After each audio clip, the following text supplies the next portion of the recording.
Well, vaccination, it's the critical part of preventative medicine that we get involved in general practice. It's really, really important. We love it because it's often the first time we get to meet our clients and meet our new patients. But more importantly than that, it's the bedrock of a lifetime of health, really. Anybody in veterinary practice who's seen parvovirus firsthand would never neglect to vaccinate a puppy. It's horrendous. Even those that survive go through the torments of hell, and to be honest, not many of them do if they're young and vulnerable when they get it.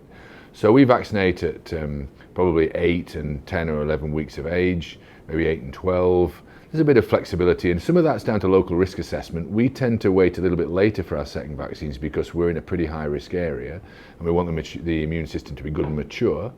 And I think people misunderstand that there are two really important parts of vaccination. There's what you're doing for your own pet and your own animal, protecting it, but there's a much bigger component which is protecting everybody collectively. This is true of all vaccination, because we know that some animals don't respond as well as others, some potentially for health reasons may not be vaccinated at the appropriate times, and they're vulnerable. If nobody around them gets a disease, they're going to be safe.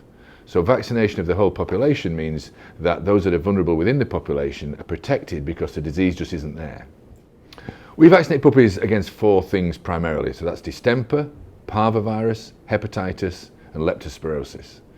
And we do that probably twice in the 2 core vaccines as young puppies in the 8 to 12 week period.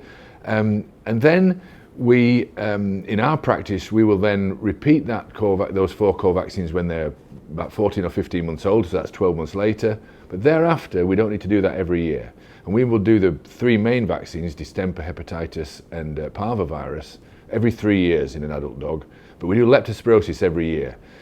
Leptospirosis is a bit different. It's a bacteria, not a virus. I think the vaccine is not quite so strong, so we need to repeat that more often. And leptospirosis is a real killer. And what we must understand is it's something that we can also get. So if we allowed animals to be vulnerable to leptospirosis, then people potentially could get it from their own animals. There are people who worry about the frequency of vaccination and would wonder whether we need to do it so often. What we have done in our practice is decide how often if we do it that often, it's bound to be safe and it's bound to protect the animals. If you want to increase the gap between your vaccinations, then the way to do that is to establish that the dog or cat is still protected. And for some of those diseases, we can do that. So we can do a titer test. So we can take a blood test, we can check the level of antibodies.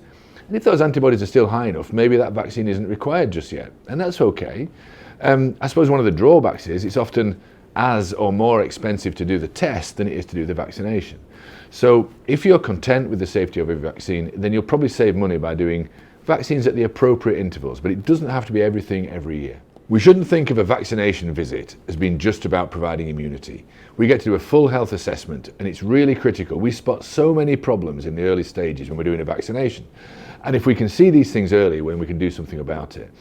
If we saw animals, once every 4 or 5 years and never saw them any other time, many conditions could be quite advanced before anybody realized it was serious. The dog may not be concerned about it, but we might spot it in time and do something to prevent it. So the health check is really, really important. And that's what I enjoy. I enjoy telling people their animals are healthy. So it's good to see them once a year, give them a good once over and give people reassurance that they're in a good state of health. And on occasion when they're not, to get in there quickly and do something about it.